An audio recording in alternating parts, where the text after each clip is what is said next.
I became a data analyst in 5 months and broke the 6-figure ceiling in under 2 years. And I did this not because of my technical skills, but rather because of my soft skills. Today, I'm going to go over 3 traits, if you want to call them, of the top 1% of data analysts. All of my peers in the 6-figure range have the exact same set of qualities and characteristics that I'm going to go over today, and I believe that these will set you apart as a much better candidate for jobs, but I also think they'll help accelerate your career much faster than technical skills alone. I hear time and time again from managers in the field, and especially from my own experience and the experience of others, that soft skills are often really the secret sauce to help you stand out, but also help you to advance in your career faster. And there's a few different soft skills I want to talk about, those being domain knowledge, storytelling, and product sense. So the first one we're going to talk about is domain knowledge. Now, domain knowledge is really useful because it helps you get up and running with a company incredibly fast. So let's backtrack to the first formal data job I ever had as a business analyst. Now, prior to that, I had been working in billing and collections as an operations analyst, but also as a supervisor. And I had done that for a few years. And the company I was now interviewing for to be a business analyst was in the credit collections department. And I ended up getting this job. And I remember when I was talking with my manager after I had started, this was a few weeks in, they said, "We hired you not because of your technical skills, but because you knew our department, you knew our industry." And they said that they had actually interviewed people who were more technically advanced than I was, but I had the business acumen or the domain knowledge to get up and running fast, and that's something they wanted. They wanted someone who understood the business. And I mentioned how this will help you accelerate your career, not just get started in the field, but even fast forwarding to the role I have now, I was hired for this role and hired without even having to interview, mind you, because I really knew the target market for this community. And I had some connections in there, but again, I really understood the community, I really understood their product. So again, having domain knowledge in general really sets you apart as a better candidate. So another thing about domain knowledge that's really interesting is it gives you an unfair advantage. So knowing the industry, it sets you apart as a better candidate, but it helps you to solve problems better and understand the needs of the business better. It allows you to get more done in less time as compared to someone who doesn't have knowledge of that industry or that domain. So the next soft skill I want to talk about is storytelling. And storytelling is really an umbrella term, and look at this as presentation, whether that's presenting a project, presenting some new initiative or analysis you have, anytime really that you are delivering something to a stakeholder, whether that's an explanatory analysis, an exploratory analysis, presentation, PowerPoint, or otherwise, there's a few key steps with storytelling that I want to talk about. The first is understanding context, and that's understanding who you're speaking to. And for example, if you're talking to a non-technical stakeholder, you don't want to confuse them or even make them feel stupid by throwing out a bunch of technical jargon. And this was something I learned early on in that first role as a business analyst I was talking about. I reported to a VP, a non-technical manager, and I would have meetings with the data engineers, and then I would go back to her and kind of relay the conversation and use all these technical terms. And I'm really grateful that she did this because she taught me a lot through it, but she would stop me and say, "I don't understand all of that, like dumb it down for me," basically. And so I got really used to doing that. And it really showed me the difference that, okay, if I'm talking to a data engineer, I can use terms that we might both be familiar with, but I have to remember who I'm speaking to. I'm speaking to my non-technical manager. She wants a very simplified version of what we talked about. And you want to do the same thing whenever you're presenting. If you're presenting to a room of technical folks, if your manager is a technical person, then yeah, use all the technical jargon that you want. But if you're not speaking to a technical manager and you're going to but you're going to deliver insights and presentations to all sorts of stakeholders. It could be the head of a different department, it could be someone in your department, but you have to read the room and you have to know who you're speaking to.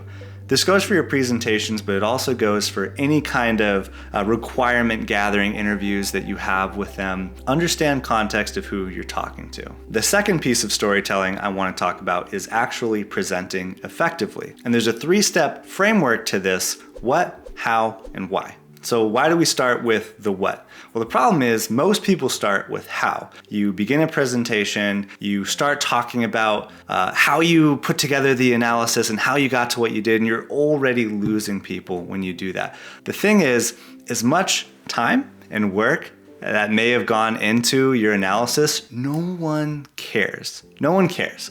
There's a small chance your technical manager might care, but really no one's gonna care. So you wanna start with the what. Open a presentation by saying, sales were up 30% last quarter. That's a what. You're starting off with the end results of your analysis. From there, you can back up and begin to explain why. We wanted to take a look at first quarter sales because we noticed at the start of this quarter, sales were lower or something like that. You're giving a justification for why you performed the analysis in the first place. This adds a little bit more context and you've already hooked people because of the what. Once you've gone through all of that, then you can explain the how. But I'd still encourage you to keep the how to as short of a segment as possible. And again, keeping in mind who your audience is, but leave the how for the very end. It's kind of the least important information, so you don't want to put it up front. But if you start with what and then go into why, I guarantee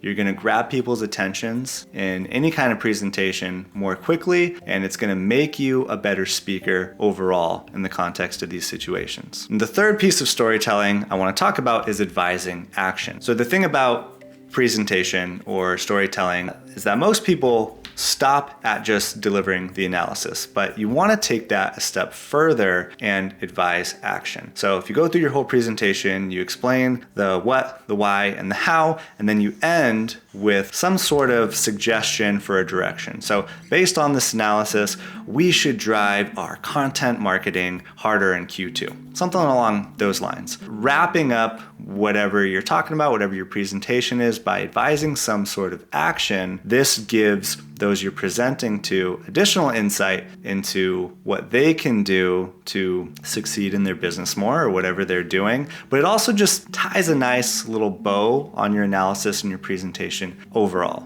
And this takes a degree of confidence. Sometimes as analysts, we're a little bit introverted. We think it's not our place to advise action. I promise you, have the confidence to give some sort of recommendation, and this could really help you stand out. Okay, so the third piece of soft skills that I want to talk about is product sense. You'll hear the term product sense more often in a product analyst type of role or with big tech companies or things like that. And product sense might not apply to every single analyst role out there. In fact, it doesn't. So we're going to boil down this word to problem-solving ability, because that's a little bit of what product sense is essentially. It's the ability to understand what makes a product great, what its needs are, and how to improve it. And maybe in your analyst role, you're not working on a product, you're not on a product team. That's fine. A lot of people aren't. But you can still take this approach to whatever problem you're solving. This is a helpful approach to take for interviews, but it's a really helpful approach just to take in your day-to-day in general. So an example of a product sense question might be, we want to analyze if YouTube Shorts affect the performance of creators' long-form content. Okay, that might be like a product sense question. So the ability to understand the context of the problem that you're working on is going to help you to solve that problem better, more efficiently, and help you just to do a great job with that project in general. But let's break this down further into just talking about problem-solving ability. Okay, and let's take a really basic example for someone who's a business intelligence developer or analyst who is creating some dashboards. And say you get a request to include something in your report, your dashboard, that's not native to the tool. Maybe some sort of feature they want to see in the report that's not native to Power BI, for example. Maybe it's a somewhat complex metric that you're trying to implement into this report. So the process for tackling that effectively would be breaking down the problem, using logical reasoning, and making an informed decision on how to to implement that thing into the dashboard. Now, this may sound relatively simple, but if you can do this quickly and effectively, it's going to help you do your job much better, but it's going to help you to stand out as well. I've definitely seen many analysts trip up in this area or kind of throw their hands up or take too long to deliver on a problem, or sometimes even take advantage of the amount of time it really takes to complete the problem. But approaching problems from an analytical mindset and breaking it down, using logical reasoning and making an informed decision, it's a great way to approach problems, whether that's in a problem-solving general context or for product sense. Okay, and sometimes you have to look outside the box to approach these problems. So I know I didn't give a super clear roadmap on that one, but that is a soft skill that's really going to help you in your career as an analyst. All right, so let's recap the different skills that we went over today. So the first is domain knowledge. That's going to help you get up and running incredibly fast. It's going to set you apart